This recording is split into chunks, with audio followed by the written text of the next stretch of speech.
Assalamualaikum warahmatullahi wabarakatuh.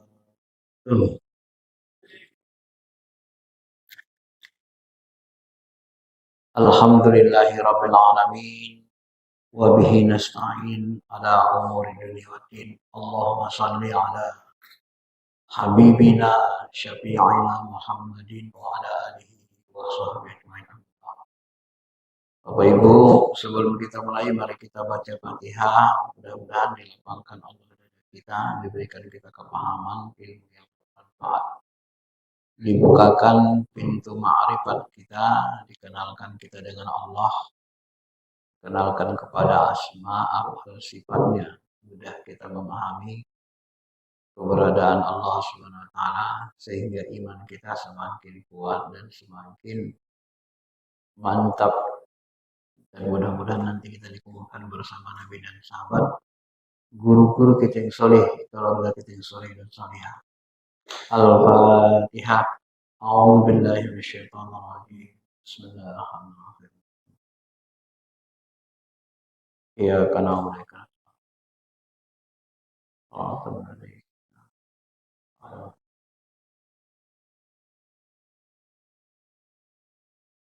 Bapak Ibu yang dirahmati Allah, pagi ini kita akan membahas tentang fi bayan ru'yatillah ta'ala, penjelasan tentang melihat Allah, pasal ke-9 dari kitab surah As-Saff. Ar-ru'yah ala naw'aini, melihat Allah ini ada dua macam. Pertama ru'yah jamaliyah, melihat keindahan zatnya, fil akhirah, di akhirat nanti, bila wasifah, tidak pakai perantara, mir'atal qalbi. Jadi melihat keindahan zat Allah itu di akhirat diyakini menjadi akidah Ahlussunnah wal Jamaah tanpa perantaraan cermin hati. Jadi pakai mata kepala. Kemampuan melihat mata kepala di akhirat itu setara dengan kemampuan mata hati. Kata Habib Umar, itu salah satu kelebihan alam akhirat. Karena di akhirat juga jasad kita tidak jasad yang sekarang ini, jasad fisik. Kalau jasad yang fisik sekarang ini lemah, dia semua makanan dia akan keluar menjadi kotoran. Tapi kalau fisik rohani di alam akhirat, semua makanan berubah menjadi keringat dan wangi, tidak berubah menjadi kotoran. Jadi mata kita di akhirat, fisik mata kita di akhirat tidak sama dengan jasad yang ada di dunia. Ya. Begitu menurut kebanyakan ulama, termasuk dalam hadis sahih, nanti kita akan diberikan jasad yang besarnya seperti Nabi Adam pertama kali diciptakan, 60 hasta. Ini yang pertama. Yang kedua, waru'iyat sifati dunia biwasitati mir'atal qalb. Yang kedua adalah melihat sifat Allah. Ini kalau di dunia ini kata beliau melihat sifatnya. Jadi kita tidak bisa melihat zat aslinya. Melihat sifatnya di dunia dengan apa? Dengan perantara mir'atal qalb, dengan perantara cermin hati. Bagaimana caranya? Binadril fuad min aksi anwaril jamal. Ya, dengan penglihatan mata hati lewat pantulan cahaya keindahan zatnya, keindahan jamalullah zatnya. Sebagaimana dikatakan Allah dalam Quran, ma kadzabal fuadu ma fuad, mata hati Nabi Muhammad tidak mendustakan apa yang dia lihat. Jadi dalam ayat itu disebut dengan istilah fuad. Dulu kita sebut fuad itu adalah mata hati. Sodrun dada, lapisan paling luar, tersambung ke akal. Kemudian kolbun, hati ini memiliki, di dalamnya ada rasa rohani yang kita kenal dengan sedih, senang, itu adanya di kolbu. Kalau di sodron itu rasa jasmani, seperti asam, asin, pedas, manis, itu di jismani, di ruh jismani, tersambung atau letaknya di sodron. Kemudian mata hati, ini letak cinta, hubun, rasa yang lebih dalam, yang halus, cinta rindu, itu letaknya di fuad. Nah, dengan inilah kita nanti memandang, menyaksikan anwar sifati jamaah, melihat cahaya jatnya, sifatnya, sifat jatnya, cahaya jatnya dengan perantaraan kolbu lewat mata hati. Ya. Atau beliau sebut nanti di dalam ini dengan istilah ruh sultani, dengan ruh sultani. Bapak Ibu yang dirahmati Allah Subhanahu wa taala, wa qala Nabi sallallahu alaihi wasallam al-mu'min mir'atal mu'min. Nabi sallallahu alaihi wasallam bersabda, orang beriman itu mir'ah, dia menjadi cermin bagi Allah yang mukmin. Ya. Kalau dalam syariat ini diartikan hadisnya orang beriman cermin bagi orang beriman lainnya. Tapi Syekh Bakar Jilani memahaminya tidak seperti itu. Mukmin yang pertama ini adalah qalbu abdul mukmin, hati orang beriman. Kata mukmin yang pertama. Sedangkan kata mukmin yang kedua itu adalah nama Allah. Allah itu kan punya asma namanya Al-Mu'min. As-salamul mu'minul muhaiminul azizul jabbar. Gitu. Jadi mukmin yang kedua itu Allah. Jadi qalbu orang beriman itu, kata beliau, qalbu orang mukmin itu cermin. Nah, bagi apa? Bagi Allah yang Maha Mukmin, yang memberikan keamanan, ketenangan. Faman ra'a sifat di dunia, maka siapapun yang melihat sifat Allah nanti di dunia, sudah mampu melihat, menyaksikan Allah, sifat Allah di dunia ini, yara zatahu fil akhirah bila kib, maka dipastikan dia mendapat keizinan melihat Allah di akhirat bila kib. Bila kib itu artinya nggak tahu gimana caranya, nggak bisa dijelaskan. Bila kib, ya, nggak tahu gimana. Kayufa itu bagaimana, tanpa gimana. Artinya nggak tahu caranya gimana, terserah. Kalau Nabi membahasakan dalam hadis sahih, Satarawna rabbakum, kalian akan melihat zat Allah, wajah Allah. Kama tarawna, sebagaimana kalian melihat hadzal qamar, bulan purnama. La tudohuna, melihat bulan purnama itu, kata Nabi, kamu tidak merasakan susah, tidak ada kesulitan, gampang melihatnya. Ya. Maka Nabi menyebut dalam hadis itu, apakah kalian merasa sulit melihat bulan purnama? Tidak, ya Rasul. Nah, itulah perumpamaan melihat Allah nanti di akhirat. Jadi bukan Allah seperti bulan purnama, maksudnya tingkat kemudahannya seperti melihat bulan purnama, indahnya, mudahnya, gampangnya. Ya, jadi melihat jamal Allah itu nanti, ya gampang menyaksikan kita dengan mata kepala, mata hati dengan mata kepala menyaksikan. Dan waktu melihat zatnya itu, maka seluruh kenikmatan surga terlupakan dari rasa kita, sehingga kita masuk ke dalam maqam fana, menikmati dalam puncak kenikmatan. Kata ulama, ketika melihat Allah itu kenikmatan tertinggi, dan setelah itu orang beriman akan saking nikmatnya tertidur 1000 tahun lamanya. Nah, itu disebut dalam kitab Ibnu Qayyim yang berkaitan dengan surga. Bapak Ibu yang dirahmati Allah Subhanahu wa taala.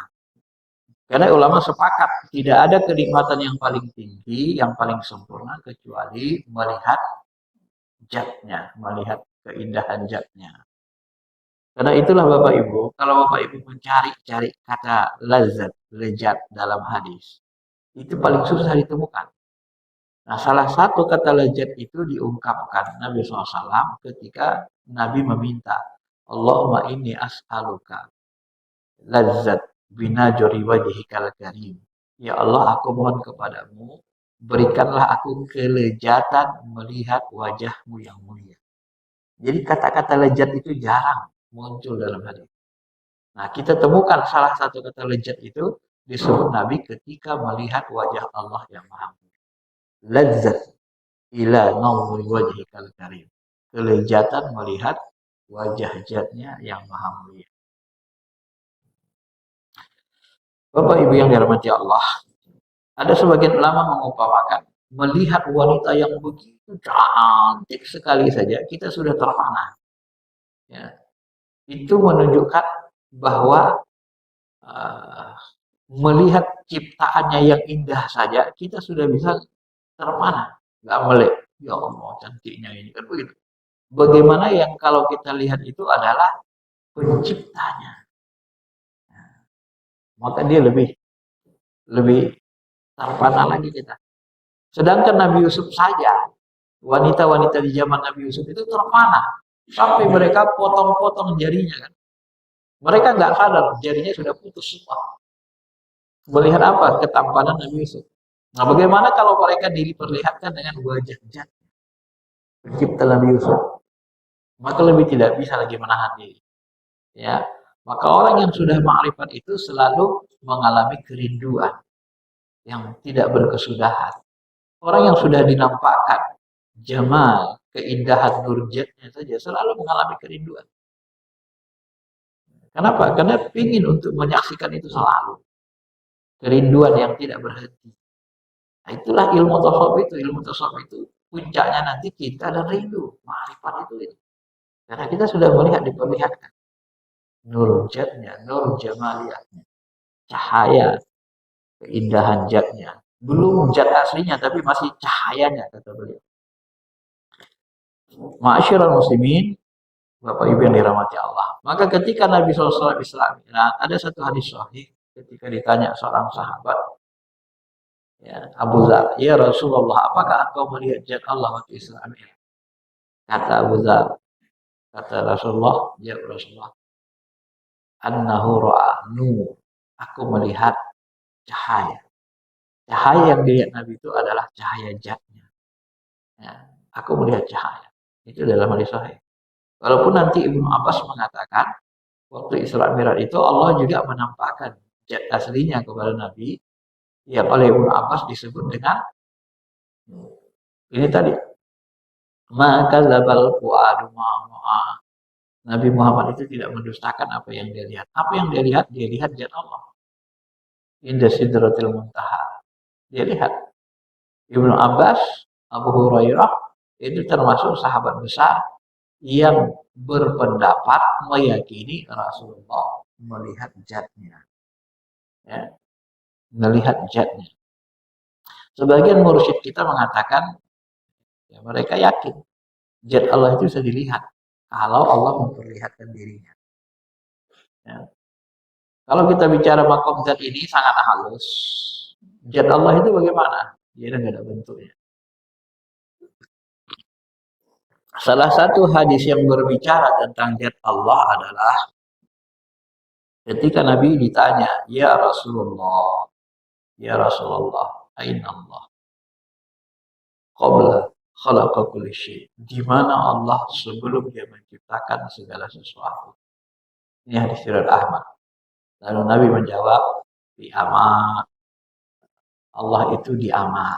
Ama itu apa? Ya. Ma fawqahu hawa wa ma tahtahu hawa. Ama itu adalah kekosongan murni. Qala al-qadhi, ama itu kekosongan murni. Maka ilmu ma'rifat zat ini sangat berkaitan dengan ilmu kosong, ilmu panas, ilmu mati sebelum mati, ilmu suwung mendekati itu. Suwung dalam bahasa Jawa kosong, isi. Kapan kita bisa menyaksikan Allah, melihat zatnya atau nur zatnya, tatkala kita masuk ke wilayah kosong, tatkala hati kita kosong dari selain Allah. Mana? Kalau kita tidak kosong, tidak bisa. Karena Allah tidak mau mendekati hati-hati yang berisi selain dirinya. Kalau masih ada isi dalam kalbu kita selain Allah, Allah tahu. Dia tidak mau menampakkan nur zatnya. Tapi kalau sempurna kosong kita, hanya ada Allah, la ilaha illallah. Tidak ada yang maujud kecuali Allah. Pada posisi itulah baru kita bisa menyaksikan nur zatnya itu. Itu dalam ilmu Allah. Ya. Kemudian beliau mengatakan, wajami da'wah allati sadara'an awliya fi ru'ayatillah. Nah, maka beliau mengatakan, ya, jadi seluruh manusia sebenarnya, kata beliau, itu bisa melihat zat Allah, ya, termasuk para aulia, ya, seluruh para aulia sebenarnya wali-wali Allah ini bisa melihat ru'yat Allah Subhanahu wa taala. Ini sebagaimana dijelaskan misalnya Umar bin Khattab, dia berkata, ra'a qalbi, ya, binuri rabbi. Aku melihat Tuhanku. Bagaimana Umar melihat Allah? Dengan qalbi, dengan qalbunya. Ya. Jadi qalbuku melihat Tuhanku, maksudnya binuri qalbi. Aku melihat Tuhanku dengan cahaya Tuhanku. Ya.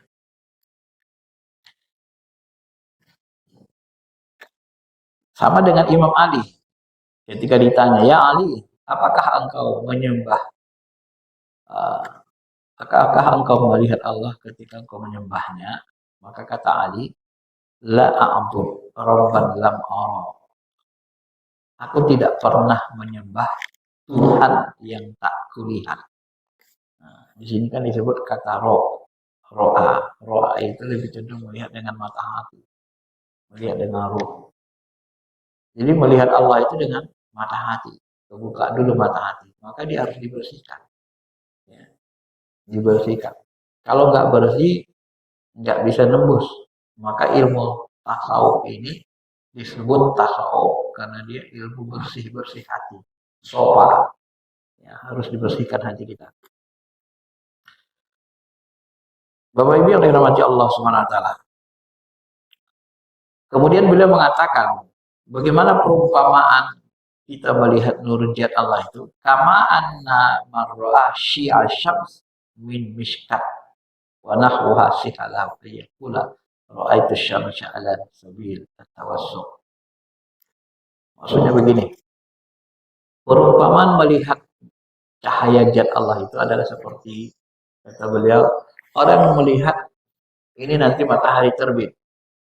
Nah, kita lihat dari sini, dari lubang ini kelihatan cahayanya. Maka kita bilang, aku lihat matahari. Benar enggak itu? Nah, begitulah perumpamaannya. Jadi kita melihat matahari tidak langsung zatnya mataharinya, karena kita enggak kuat lihatnya, tapi kita lihat cahayanya, pantulan cahayanya. Ah, itu udah terbit matahari. Kok kamu tahu? Aku udah lihat. Gimana lihatnya? Dari lubang mishkat. Ya, dari lubang. Ya. Begitu perumpamaan melihat cahaya zat keindahannya, kata beliau. Kemudian Bapak Ibu yang dirahmati Allah Subhanahu wa taala, wa qad masallallahu ta'ala nurihi fi kalamihi bi ikhtibari sifatihi yaqulullah ta'ala. Allah membuat perumpamaan cara melihat nur zatnya dalam Al-Qur'an. Allahu nurus samawati wal ardh. Allah itu cahaya langit dan bumi. Ya, jadi di situ disebut nama Allah. Allah itu nama zat, ismu zat. Jadi sifat zat Allah itu seperti cahaya yang sifatnya menerangi, memberitahu, mengilhami. Ya. Jadi sifat Allah itu seperti sifat cahaya, menerangi, memberitahu. Nah, perumpamaan cahaya Allah itu kamishkatim biha misbah. Perumpamaan cahaya zatnya itu seperti perumpamaan misbah. Aja tadi kalau mukmin mir'atal mukmin. Jadi seperti misbah. Misbah itu apa? Lubang yang tidak tembus cahaya. misbah itulah yang dimaksudkan dengan qalbul mukmin. Jadi misbah itu lubang yang tak tembus cahaya itu seperti wadah. Nah, di dalam misbah itu ada al-misbahu fi zujajah, ada gemerlap kaca-kaca. Ya. Di dalamnya ada kaca. Di dalam miskat lubang tak tembus cahaya itu ada misbah, ada lampu, gitu ya. Nah, kalau miskat itu lubang itu kolbu, kalau misbah itu beliau katakan sirul fuad, itu rahasia mata hati. Jadi lampu yang ada di dalam lubang, dulu kan orang suka buat lubang ini, zaman dulu kan. Di dalam lubang ini dibuat lampu. Nah, nanti dilapisin kaca lagi supaya dia terang menerangi. Jadi miskat lubang yang tak tembus itu kolbu, adapun misbah lampunya itu mata hati. Nah, itulah nanti yang menerangi melihat itu. Ya. Jadi kalau dia hidup lampunya, maka dia bisa melihat cahaya terang. Ini buat perumpamaan. Ya. Itu yang disebut dengan ruh sultani. Jadi ruh kita mata ruh sultani, mata hati, itulah yang menyaksikan cahaya jatnya. Ya. Wajujajah, adapun kaca itu yang meliputi itu fuad. Ya. Itu mata hati. Kalau tadi firul fuad, rahasia mata hati. Kalau yang jujajah kacanya itu mata hati. Jadi mata hati itu berada di dinding kolbu atau berada di kolbu. Kolbu itu wadahnya. Sifat biduriyatin. Kemudian disifati dengan duriyah. Tuhan membahasakan kan begitu kan. Dengan gemerlap, duriyatin, bercahaya, memantul, gemerlapan. Kenapa? Karena kekuatan cahayanya yang luar biasa. Syiddah nuraniyah, karena cahayanya mantul. Ini gemerlap. Ini perumpamaan yang Allah buat. Di ayat itu pula Allah menjelaskan tentang sumber cahaya. Apa sumber cahaya? Sumber cahaya itu yuqadu min syajaratin mubarakatin zaitunah. Ya, yaitu pohon talqin. Beliau menafsirkan yang dimaksud dengan syajarah mubarakah, pohon yang berkah itu adalah pohon talqin dan tauhid, keimanan. Ya, pohon zaitun itu pohon tauhid, keimanan, talqin.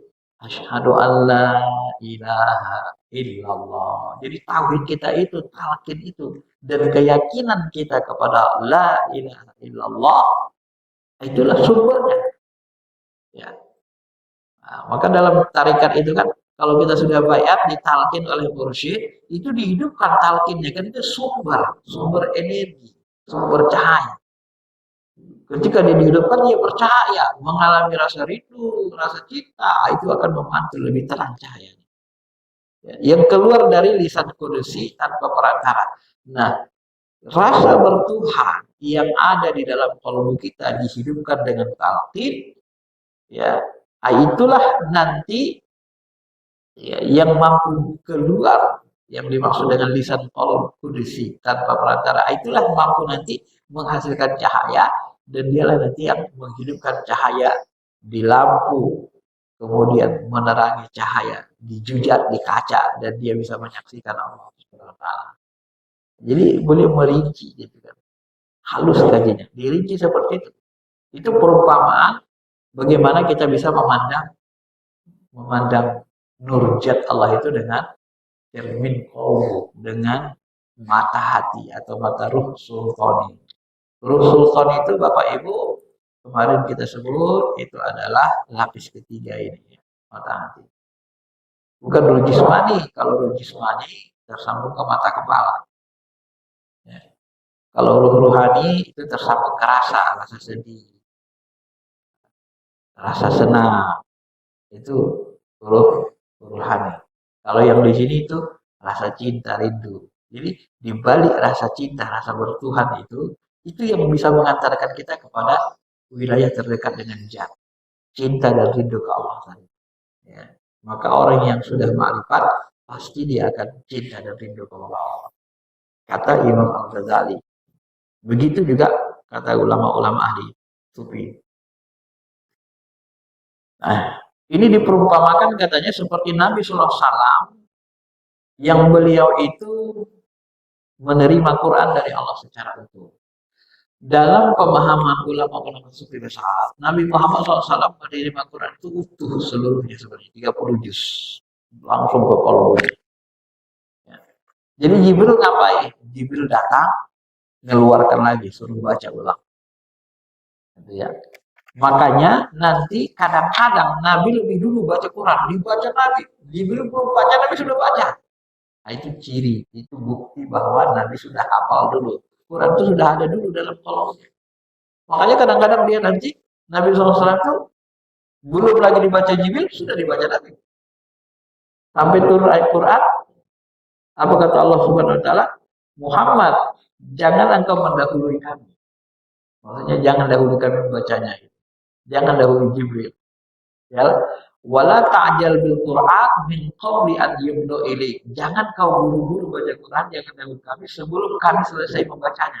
Baca dulu, dibacakan Jibril, baru ikuti. Jangan Nabi dulu, lebih dulu baca. Kenapa Nabi bisa membaca lebih dulu dari Jibril? Karena memang Quran itu sudah ada di kolomnya. Ya. Karena Nabi Muhammad itu, ya, dia disebut dengan istilahkan Nur Muhammad. Dan Nur Muhammad itu sebenarnya pena, kolam. Dan kolam itu sudah menuliskan Al-Quran. Sudah ada di diri Nabi SAW Al-Quran itu secara utuh. Ya. Ma'asyiral muslimin, Bapak Ibu yang dirahmati Allah Subhanahu wa taala. Kemudian Allah mensifati syajarah pohon talqin tadi dengan la syarqiyyati wala gharbiyah. Artinya dia tidak bertempat. Keimanan itu, tahu itu ada di mana-mana, ada di kolbu kita. Ya. La syarqiyyati wala gharbiyah, ada di seluruh dunia, semua orang punya. Sebenarnya rasa bertuhan itu. La yu'radul hudus wal adab wat tulu wal ghurub. Dia tidak hudus. Dia sudah ada, diberikan Allah sejak awal. Ya. Dia tidak dibatasi oleh ruang dan waktu. Dia tidak disifatnya dengan muncul dan hilang. Kadang-kadang ada, kadang-kadang hilang. Nah, kadang-kadang ya, dia tidak juga di timur dan tidak di barat. Bal azaliyah. Jadi sebenarnya keimanan yang ada di ruh kudus kita itu sudah ada sejak zaman ajali. Alastawi rabbikum qalu bala syahidna. Ini kan jelas. Jadi keimanan kepada Allah itu sudah ada. Ketauhidan itu, talqin itu, syahadat itu sudah ada sejak zaman ajali, sebelum ruh kita disambungkan ke jasmani, sebelum kita dihidupkan. Ya, sudah ada. Kita hanya tinggal menghidupkannya. Bagaimana menghidupkannya? Nah, itulah perlu mencari mursyid pembimbing. Ya, ditalkin dan kita bantu dengan berzikir setiap saat. Maka cahaya keimanan itu tidak bisa hilang selama-lamanya, dia terus. Nah, kalau kita menutupinya dengan kegelapan, dia tidak muncul, tapi dia tidak pernah hilang. Apa bukti cahaya keimanan itu tidak pernah hilang? Ya, buktinya Firaun nggak pernah hilang. Begitu dia mati, tenggelam, baru dia keluarin lagi kan. Amantu bi rabbi Musa keluar lagi. Gak hilang. Cuma dia munculkan waktu mau meninggal. Dia durhaka kan? Selama hidupnya durhaka. Maka kalau ada orang mengatakan dirinya ateis, itu sebenarnya dia bohong. Semua manusia dalam kondisi tidak berdaya, tenggelam, dalam kondisi kapal, ya, kapal lautnya goyang mau tenggelam, atau dalam kondisi pesawat terbangnya goyang mau jatuh, itu semua orang akan memanggil Tuhan. Ya. Pokoknya dalam kondisi tidak berdaya, manusia akan memanggil Tuhan. Maka orang yang paling cepat sampai dekat ke Allah ketika dia berzikir dalam kondisi la haula wala quwwata illa billah, enggak berdaya, kosong. Itu rahasianya. Kalau kita masih muncul keakuan, kita merasa hebat, merasa ini, Allah nggak mau dekat. Tidak akan bisa kita merasakan kenyataan Allah. Tidak akan tembus kita, hati kita memandang nur jannah. Tidak bisa. Harus kosong. Benar-benar kosong, benar-benar tawakal, benar-benar la haula wala quwata illa billah. Baru Allah bisa ditemukan. Maka zikir kosong, zikir munajat itu dilatih. Kosong.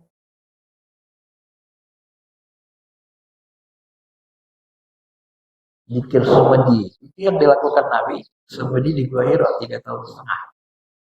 Ada yang mengatakan 40 hari kali 3. Jadi zikir kosong. Semedinya begitu. Itulah tahan. Kosong aja hanya Allah. Sampai dia bersih. Ketika dia bersih, nah baru dia Jibril datang kan. Iqra, Iqra. Baru dia bisa melihat malaikat Jibril kebuka mata hati. Maka nanti tafsir yang lain mengatakan maka zabal fuadu maro'a.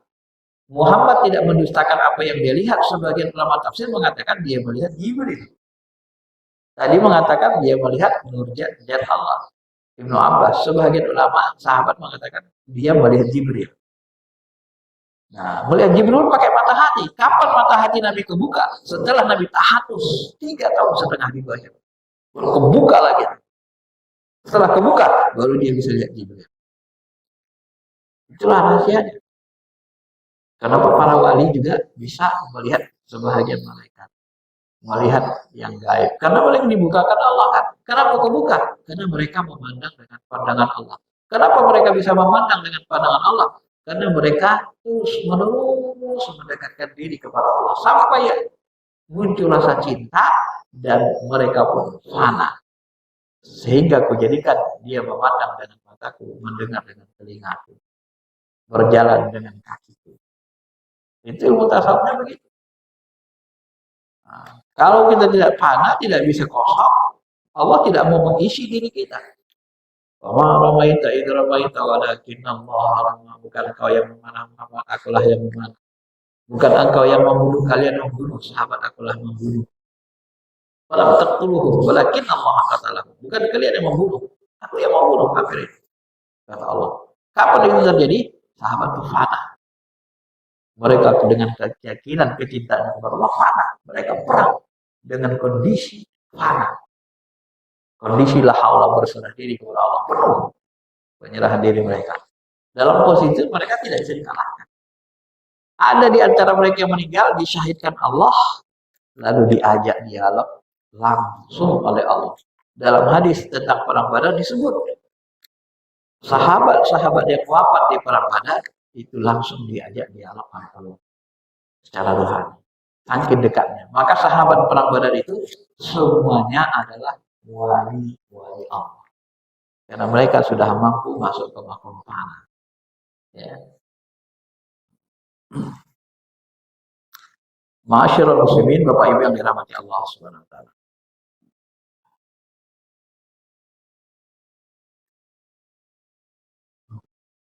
Kemudian beliau mengatakan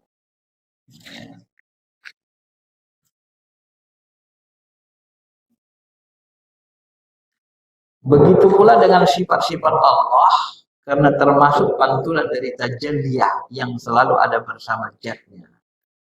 Nah, jadi ini ajal ini juga kama anallaha wajibul wujud. Sebagaimana Allah itu wajibul wujud, qadim ajali lam yazal.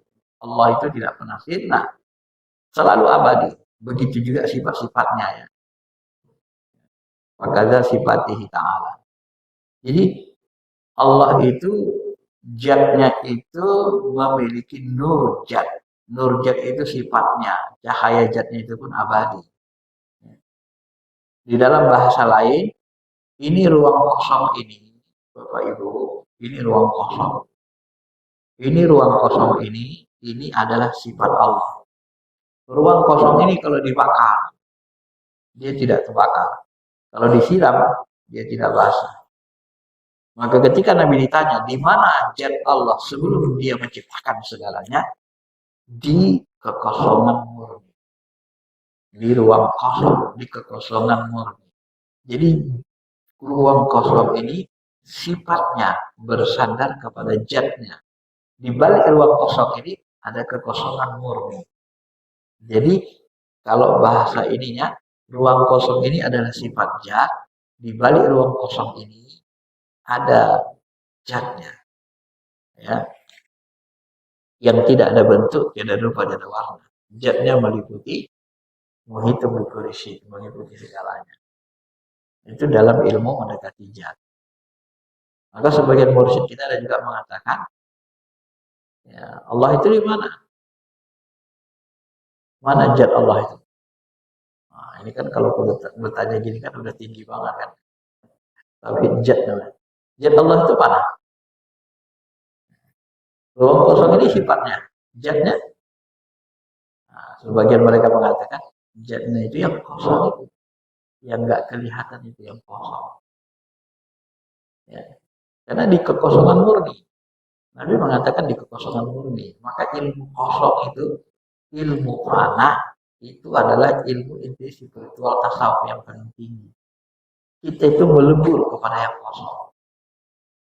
Kalau dalam bahasa orang Jawa, menyatu ke alam. Itu hampir sama.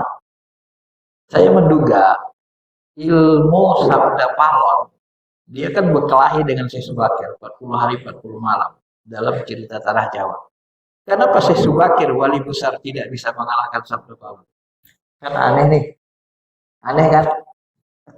Masa wali nggak bisa mengalahkan sabda Palon? Karena sabda Palon ini punya ilmu tauhid, namanya ilmu sumuk, ilmu kosong. Ilmu sumuk, ilmu kosong. Ini ajaran nabi-nabi sebelum Nabi Muhammad.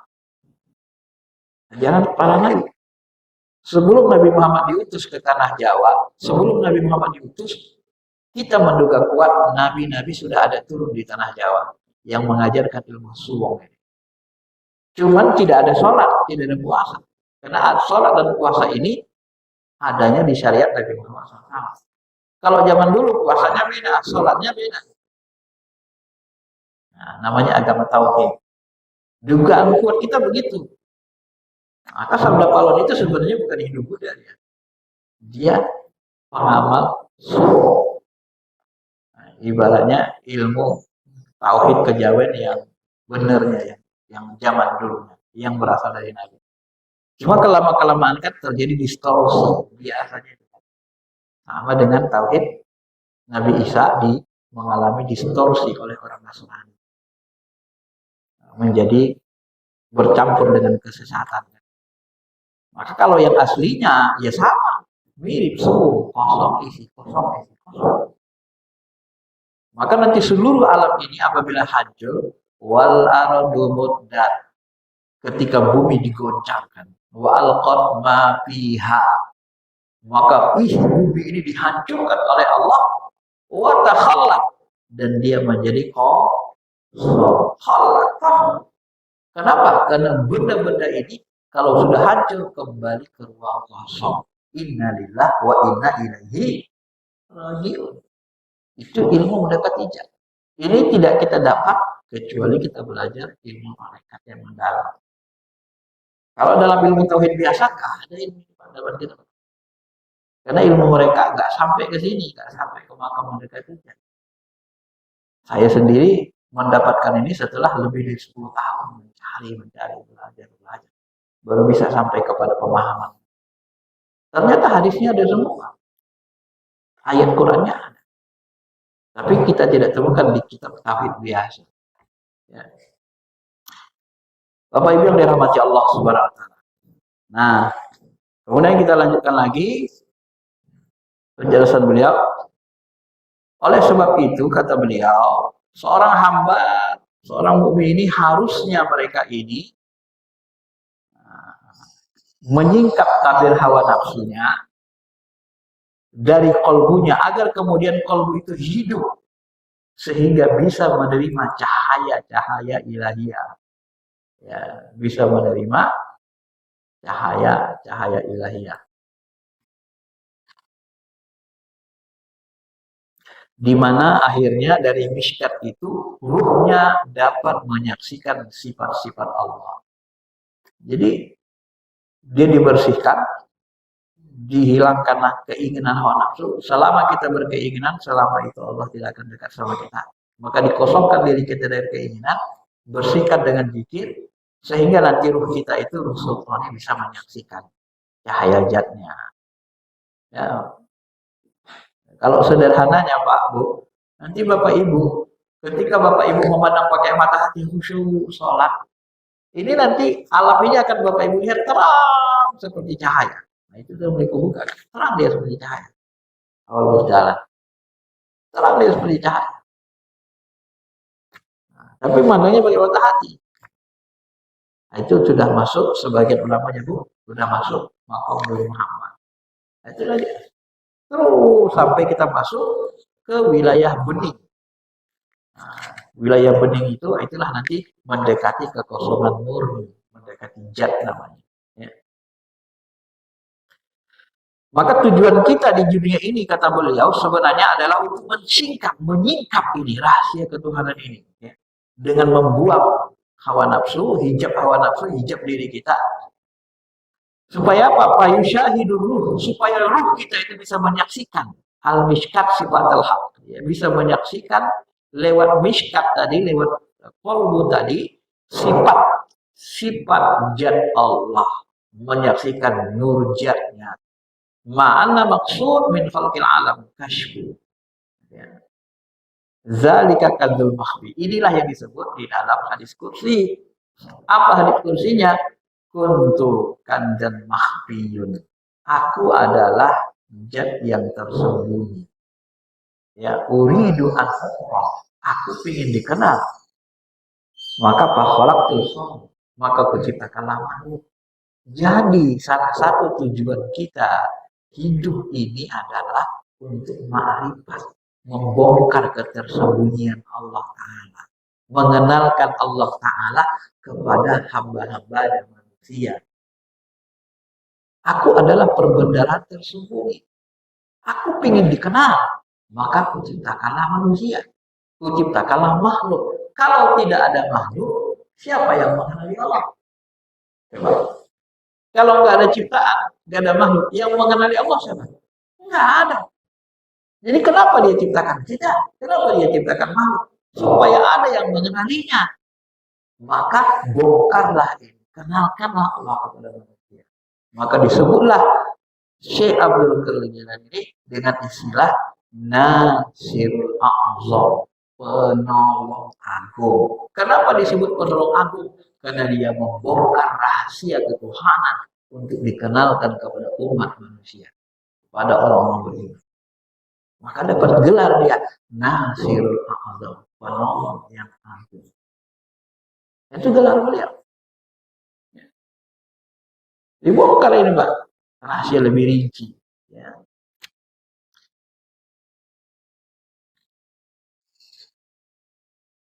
Kemudian sedikit lagi,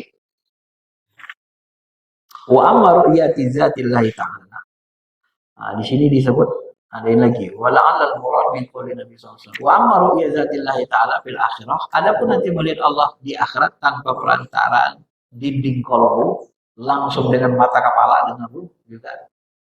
Nah, binajir sir wa hul musammatil ma'ani. Itu disebut dengan istilah tiplul ma'ani. Ini di ayat Qur'annya yang disepakati ulama Ahlul wal Jamaah. Wujuhun yawma idzin nadhirah ila rabbiha nadhirah. Pada hari itu wajah-wajah orang beriman menyaksikan zat Allah, menyaksikan Allah berseri-seri. Nah, kepada Tuhannya mereka melihat.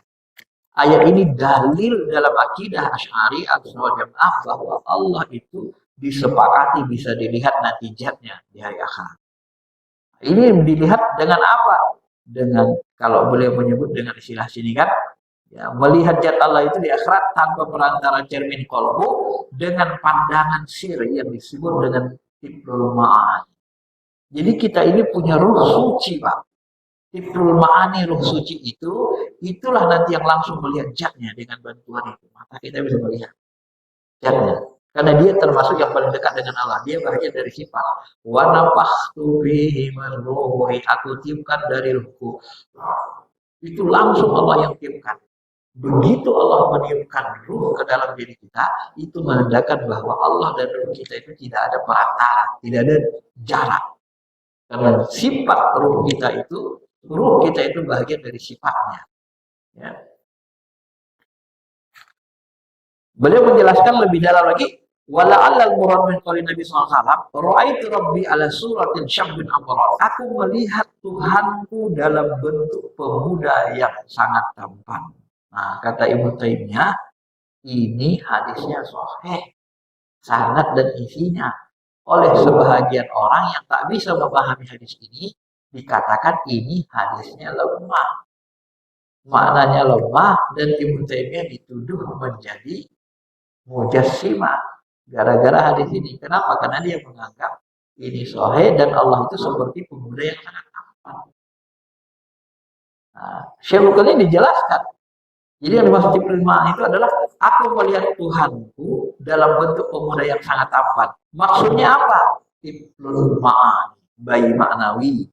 Ya, pemuda yang sangat tampan itu adalah Tiplul Ma'ani, bayi maknawi, yaitu tajalli Allah dengan rupa seperti itu di dalam cermin ruh, di mana tidak ada perantara antara mutajalli dan jadi tajalli. Jadi itu seperti cerminan zat. Ya, cerminan zat, cerminan sifat Allah tajalli. Karena Allah itu sifatnya ruhaniyah, bukan jasmaniyah, jismiyah. Jadi tajalli sifatnya begitu. Ya. Tetapi kata beliau bukan berarti zat Allah itu bentuknya seperti orang manusia. Karena Allah itu bersih dari segala bentuk rupa dan fisik jenis. Jadi Allah itu tak berfisik. Bukan begitu bentuk zatnya, tapi itu dalam bentuk tajalli. Tajalli itu penampakan sifatnya. Tiplul Ma'ani itu bentuknya bersih, bening, cahaya. Itu menunjukkan Allah Maha Suci, begitu dia pahamnya. Bersih, Maha Suci, indah, jamak, rohani. Nah, beliau menjelaskan begitu supaya kita tidak salah paham. Maka yang dimaksud dengan rupa tadi adalah cermin, dan yang dilihat bukan cermin dan bukan pula yang bercermin. Jadi bahasanya sangat unik ini kan. Yang dimaksud rupa tadi adalah cermin, dan yang dilihat bukanlah cermin dan bukan pula bercermin. Pahamilah, sebab ini adalah hal yang maha rahasia. Ini semua berada di alam sifat, bukan di alam zat. Kalau di alam zat semuanya sirna. La ilaha illallah, lembut. Inilah yang dikatakan Nabi, aku mengenal Tuhan, mengenal Allah dengan Tuhanku, karena Allah yang mengenalkan dirinya kepadaku. Aku melihat Allah dengan cahaya dari Allah. Sedangkan ihsan hakiki adalah mahram bagi cahaya tersebut. Allah berfirman, manusia adalah rahasiaku dan aku adalah rahasia bagi manusia. Ana, ini paling sering disebutkan dalam ilmu tasawuf kan. Manusia ada al-insan sirri wa ana sirruh. Begitu juga Nabi pernah mengatakan, ana minallah. Nurku berasal dari nur wajah Allah. Orang beriman, ruhnya berasal dari nurku. Dalam hadis lain, khalaqtu Muhammad min nuri wajhi. Aku menciptakan Muhammad itu dari cahaya jatku, cahaya wajahku. Maka nanti ada sholawat nurjat. Sholawat nurjat itu sholawat Nabi Muhammad itu yang dibuat. Lupa nama saya, nama syekh besarnya itu kan. Allahumma sholli ala sayyidina Muhammadin nurizati wasirrisari. Itu kalau diamalkan banyak. Kalau tak salah saya itu sholawat yang diterima Syekh Imam Saziliyah dari Allah secara ilham. Allahumma sholli ala sayyidina Muhammadin nurizati wasirrisari dan seterusnya. Itu sholawat nurjat yang diterima Syekh Saziliyah dari ilham dari Allah Subhanahu wa taala. Baik, saya kira itu saja penjelasannya.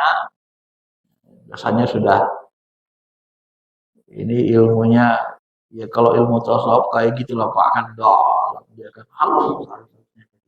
Baik, saya kira itu saja. Mudah-mudahan bermanfaat. Terima kasih. Mohon maaf kalau ada yang kurang. Assalamualaikum warahmatullahi wabarakatuh.